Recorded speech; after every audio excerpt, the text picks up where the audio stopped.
So in today's video, we're going to explain what is the gold standard and are we as a global economy moving back to that standard? Is XRP going to be backed 1-to-1 by an ounce of gold? According to gold.co.uk, the current price is roughly $1,600, so that would be one XRP is worth $1,600. We're going to break down the truth behind this image that we have in front of us now, and a breakdown of why we would want to have a gold standard and what positives and negatives it will bring to our global economy.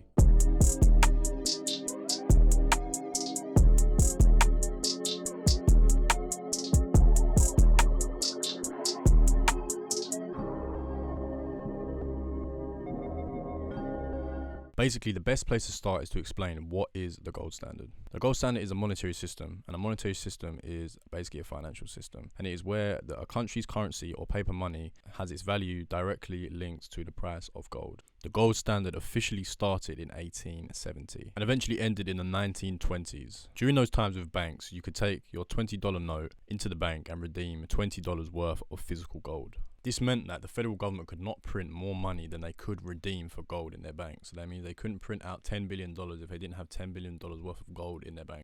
As you can imagine, this became a problem for governments at a certain time when they wanted to manipulate the economy and just print money when they would please. In situations when they need funds for something, they can just print it and give it to whoever they're trying to give their money to. Perfect example of recent that most people will know is with the stimulus checks in America. So if you read this article on Mint, over a 3.5 month period, the US Federal Reserve, the American central bank, has printed a little over $3 trillion in order to counter the economic impact of COVID-19. They don't give a fuck. And this does nothing but decrease the value of the dollar. And why does it do that? So basically, if you look at it in the eyes of rarity, the more that you print, the less rare they are, so their value decreases. If you have an artist that creates a one-of-one painting, it's going to be worth more than if he created 10 of those paintings. A new gold standard for the dollar? It's coming, and when it does, it'll be good news for your cost of living and a more prosperous economy. The dollar and the rising price of gold are not campaign issues this year, but they will be by the next election in 2024. The result will be something that sounds utterly astonishing today, and that is a serious discussion about a new gold standard for the U.S. Gold keeps its intrinsic value better than anything else in the world. We have 4,000 years of experience to back that statement. When the U.S. mistakenly ditched the gold standard, economic growth rate averages have fallen substantially. That's why the cost of living keeps going up. At this point, I feel like we're at quite a comfortable position where we can say that the inevitability of fiat currencies dying is pretty much there. The system just doesn't function. I would like to say it doesn't function anymore, but it didn't in the first place. And governments have known this for a very long time. So this would explain why central banks have been stocking up on gold for the last 12 years. As you can see, America coming in with 8,000 tons of gold, with Germany under half of their holdings, and then Italy, France, Russia, and China. So I'll read you a piece from this article.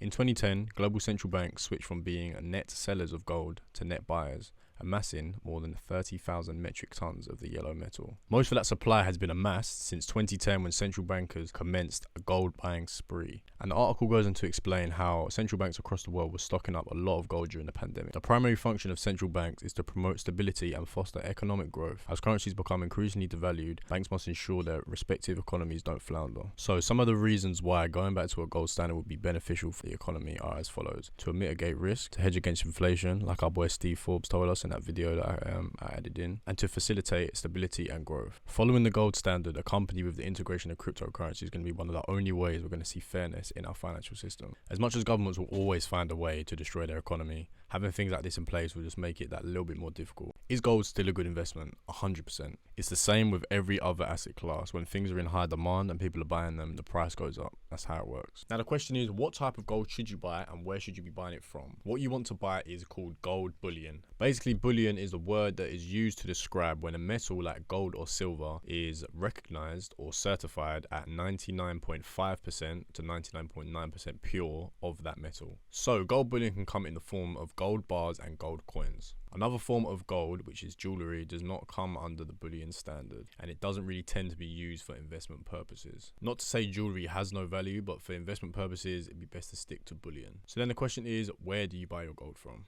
Simply just search online. I'm going to get a lot of UK websites because I'm from the UK, but simply searching buy gold like I've done in the browser, you'll find multiple websites where you can officially buy them when they'll come with a certificate so you know it's authentic. Have I bought gold myself? Of course.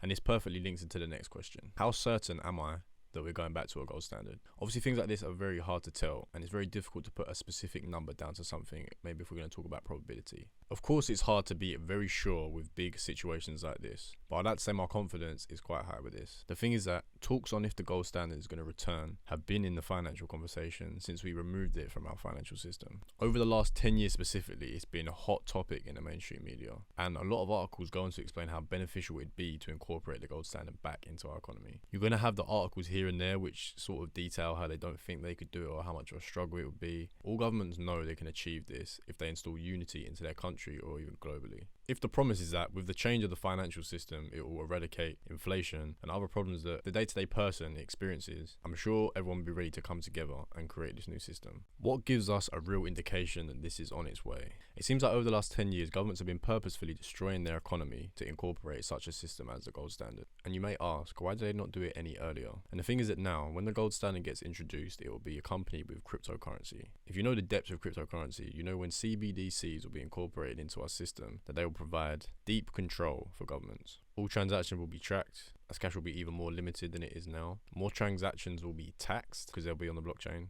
and you cannot deny your transactions, as wallets will be linked to your real-world ID. It makes sense that they had to wait for a time like now. With this recession that we're witnessing now, we haven't seen the guts of it at all. We haven't seen a real crash in the market yet. I'm expecting at least another 40% to come off of the stock market, to be honest. There's a lot of manufactured liquidity being pushed into the market, which is making things seem like the economy is a bit more afloat than it actually is. Even though if you check the stats of things, you can see how clearly things are.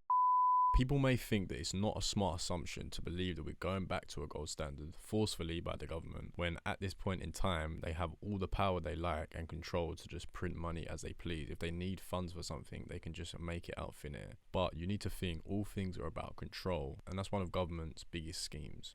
But then, the amount of control you can obtain when you introduce a cryptocurrency-based financial system is just miles bigger. Because you have to think, a lot of people that are going to be for cryptocurrency are going to be the younger generation, maybe from 30 and lower. There's obviously going to be some older of that age, but it's going to be morely the younger demographic. So you need to think, if they're going to try and introduce this new system, as much as governments can just say, we're doing this new law, we're doing this new whatever, and they can run away and do it, they're going to want to get the people involved on this, and it's going to be a massive change to the financial system. So they're going to want to sway people to say yes to this system. And as cryptocurrency won't do it alone, they have to incorporate the gold standard to give people a hope of a more promising and safe and fair financial system. So that's exactly where things all tie into each other. And obviously we've had recent scenarios through the pandemic, just over recent years, of so much money printing that everyone's a bit more clued up to now. It's been on the news, it's been highly broadcasted. People know that governments are ruining their economies. They're the ones doing it. So it makes sense that when the solution gets presented, people will be begging for it, even if they don't really know the negative connotations to it. I'm not trying to say the Latin saying and get my video flagged or anything like that. So I will just say, create the problem and provide the solution. That's how governments work. It's how they always worked. It's how they get control of people, etc. We don't need to go too deep on that one. To come to a conclusion, to really be able to connect the dots with these things, you do need to have a deeper understanding of how governments have been operating since their existence and how the economy really works, how markets are moving, how things are manipulated, and basically just the real end goal for governments. Once you have a deeper understanding of these things, it seems pretty easy to connect the dots. If anyone on here would like more of a deeper understanding of this, and they're still a bit unsure, but it seems like they're hearing what I'm saying, send me a DM on Instagram, just saying gold standard, and I will send you a collection of links that I've got. That's basically some videos that I put together, some documents that I've read that should just solidify your belief in the change of our system. So now it's time for the XRP chat, but before we dive into this, we have to start with CBDCs. So what are CBDCs? CBDC stands for Central Bank Digital Currency, and it is basically a government's digital version of their fiat currency. Over the last year, we've seen an increase of talks in government about producing CBDCs, and of recent, over 100 countries have been speaking about the developments of CBDCs for their economy. One of the main benefits of CBDCs is to combat inflation and to basically iron out any unfairness in a financial system. Obviously, this is done through the use of blockchain technology. So similar to something like Bitcoin, once a CBDC is produced, in the coding of the token, it can be said that, let's say, only 1 million coins will ever be minted or created. Because that's in the code, technologically, no more can ever be produced. So like we have now with central banks, they have the power to print money whenever they please. And as much as this is not the only reason we have inflation, it's definitely one of the biggest factors. And it makes the financial system unfair. Just to think, if the average human being like you and me could just print money whenever we needed, Basically, governments are not very good at handling their own money, which is the reason why when they need to buy something and they don't have the funds for it, they can just print it as they please. And that does not help the average person. It destroys business, it destroys the economy, and it just causes chaos for everyone that's involved. So whatever amount of tokens is out there is all that there will ever be. So obviously now it makes a lot of sense why these talks are so prevalent in the financial space. As you can see, the inflation is ramping up in countries all around the world, just causing a distress to everyone in their general lives. So now we've got CBDCs out of the way. This is when we move into the golden token that everyone shills as XRP or Ripple. And just to clarify, XRP and Ripple are two separate entities. So before we specifically break down this picture, we have to speak about XRP and why there is so much hype behind this token. For years, XRP has been a hot shilling project because of the connections they've been making with financial institutions and central banks. As people call it, the XRP rabbit hole. Once you go down and you see all the news articles or you see all the pieces of press that have come out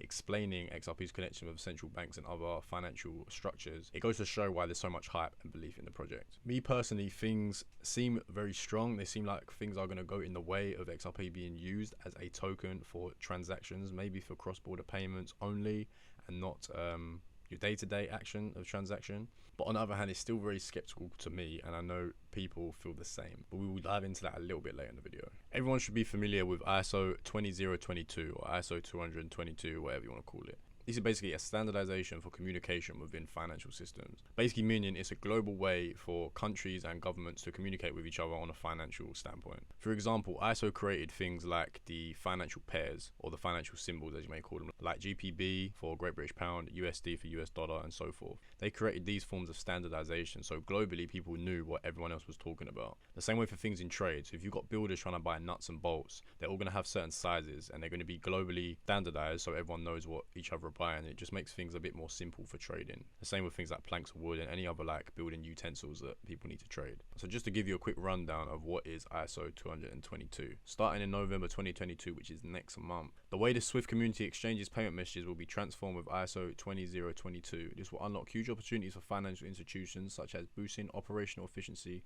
enhancing customer experience, and enabling innovative new services. A global and open standard ISO 20022 creates a common language for payments worldwide, and its higher quality of data means better payments for all. So basically the financial system is changing. You can read into the in-depth of ISO 2022 and all the other changes it's going to add to the financial system. But just to simplify things for what we're trying to understand right now, it is integrating crypto. ISO and Swift have been very vocal when speaking about the launch for this, because obviously they're staying on their website. It's coming out next month. It's been kept undershadowed a little bit. Obviously a lot of people know about it, but it's not things that are going to be broadcast on like mainstream media or stuff like that. It's sort of a swap that they're trying to bring in and not have so much global attraction to it, because obviously everyone can get invested in and then money gets spread out. Similar to all things in this world, there's laws and regulations, and if things are not followed, they can be shut down or not allowed to continue. So people have been basing their new investments or their upcoming investments on the ISO 20022 compliant list, which basically means cryptocurrencies that have gone through checks and have been certified to be compliant with the new laws and regulations that will be coming into place in November. So the list is as follows: Stellar, XRLM, Hedera, HBAR, IOTA, MIOTA, XDC Network, XDC, Ripple, XRP, Algorand, Algo, and Quant QNT. So realistically, do your own research, but it would be sensible to, when you're DCAing or when you're dumping all of your funds in, would be to spreading them along these tokens. Obviously, some people don't have faith in all of these projects, and it's understandable. I'm not going to show to you the exact projects that I'm investing into myself. I don't want to push anyone into any deep investments, but all of these projects are good. They're here to be building and developing a new future for us. So they all have good infrastructure. They're all solid projects, like I say, but some people don't like to invest in that many projects. So if you want to slim it down to 3, 4, 5, whatever, and you've already got some other projects that you're very highly into, then yeah, do your own research and make your bets. So Swift says it can resolve a major obstacle to CBDC adoption. As I say, Swift has been very vocal with their talks on CBDCs, and especially as they say, it's already being used to connect more than 11,500 banks across 200 countries. So obviously, as Swift is used so worldwide, it only makes sense that when CBDCs come into play, that these tokens you're going to be investing in, you're going to have a crazy return. So like I mentioned, the reason why people have such trust and belief in XRP is because of the connections they have with central banks. For example, this article, currently 38% of the world's top 100 banks have been linked to Ripple. 38% of the top 100, that's big. So you got Bank of China, JP Morgan, HSBC, Bank of America, Wells Fargo, Deutsche Bank, Barclays. You got all the big hitters in there. But again, that's not the be all and end all. I wouldn't just fall for hype like this. If we go to this next article, Ripple is under siege as 63 central banks collaborate on new payment system market. The Bank for International Settlements, the BIS Innovation Hub, a company owned by 63 central banks representing developing countries that make up 95% of the global GDP. That is crazy. It's creating a platform for international payments that would directly compete with Ripple. So things like this, I always believe big tokens like XRP can just be bait for people, for investors. A lot of money gets funneled into XRP because of the hype. A lot of articles get put out about it. A lot of banks are making like Slack connections with them. Some banks are actually building things with them, but not all of them. So it could be a big trap, realistically, like, which is why I'm not going to be a heavy Ripple shiller, because you just don't know with these things. Of course, I've got money in Ripple. Of course, I'll put more money into Ripple. To go ahead and confirm that's going to be the be all and end all, like a lot of the XRP army does on Twitter, I'm not going to be that guy, because there's a lot of big news about Ripple, so it'd be silly to throw them away and not have any interest in them. And even if they don't become the currency that's going to be backed one-to-one with gold, there's still an immense opportunity for making money. Like, people have made money through XRP already. People have made money off XRP in the last week as it's had its pump. There's always opportunity with it, and if you're looking for projects that are going to have a lot of liquidity in them and a lot of movement, Ripple's obviously one of them, especially now as their case is coming to an end. There's always opportunity, but I wouldn't look at it as the golden token. Like, it's good always, and you can definitely go put 80% of your portfolio into XRP. I'm not going to stop anyone, but I feel like if you want to be sensible with things like this, I don't know, like, I'm just not 100% sure if it's sensible. The financial system is changing. Cryptocurrency is getting integrated. So some of these projects that are ISO 20022 are going to be incorporated, and you're going to be able to make crazy returns on them, but no one really knows what is going to be the be all and end all for the gold standard. If a cryptocurrency does get backed one-to-one by gold, it will be at a crazy price. Not sure if it will be an ounce, it could be a gram, it could be anything like that. So I wouldn't fall so deep into these charts or down a deep rabbit hole of the XRP army on Twitter. I will push forward one token, and that is XDC, which is supposedly going to be backed one-to-one with an ounce of copper. And I say this because this is the token that's been made the most difficult to purchase, and I always think things like this in the financial system, they like to make things hard for people to win. They like to make things hard for people to make money with investments. They like to make things hard for people to find out knowledge on these sort of things. So it wouldn't make sense that they're linking up with the exchanges and they're not allowing them to get things passed through of yet, just because they know there'll be more of an influx of people investing in it. Like, a lot of people can't be bothered now because they're on like some shady exchanges, as you may call them. So people are less inclined to invest in them. And because of the product itself, its infrastructure is good. It's got good utility. It is groundbreaking technology. We've seen things in recent Swift videos where they're talking about the introduction of ISO 20022, and they use like things that look like the Ripple logo, and they do little ploys like this, which I like to think they're doing it to encourage people of what's about to happen. Again, it could also be a ploy, it could also be a trap. There's a lot of financial traps in the market where manufactured liquidity gets pushed into the market to knock people out. People call them money makers. So there's a lot of shady dealings in the financial industry. You always have to be careful. Things, I always think, when they seem too good to be true, they are too good to be true. So I know the XRP army is going to be after me for saying this, but all I like to say is do your own research.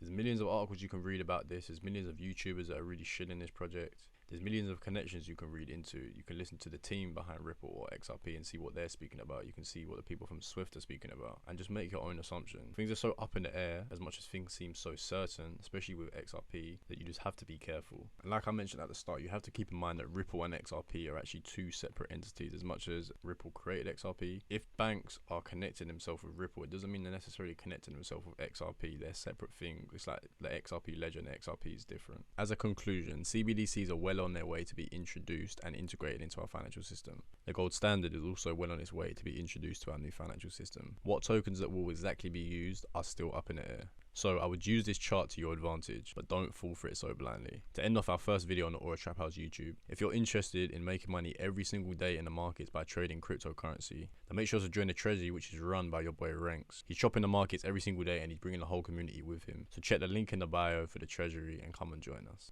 And also, if you're trying to get a deeper understanding of the secrets of the financial game, more specifically in crypto, get daily technical analysis, weekly newsletters, and education to become a chess master in the crypto game, then make sure you check the link in the bio to join Crypto Nero. I work for the Crypto Nero community and I highly vouch you join. There's a different side to cryptocurrency which I never knew about, and I would only have found it out through Crypto Nero. I don't see other people speaking about this aspect of the industry, so this generally is a once in a lifetime community. So again, check out the link in the bio for Crypto Nero. But most importantly, this is the first video on the AuraTraphouse YouTube channel, so any support is highly appreciated. Anything that can help push up the algorithm, whether that's liking, commenting, watching the video all the way to the end, sharing it to your friends, anything is appreciated. All of my personal social media handles will be in the description if you would like to follow me and keep up to date with what I do.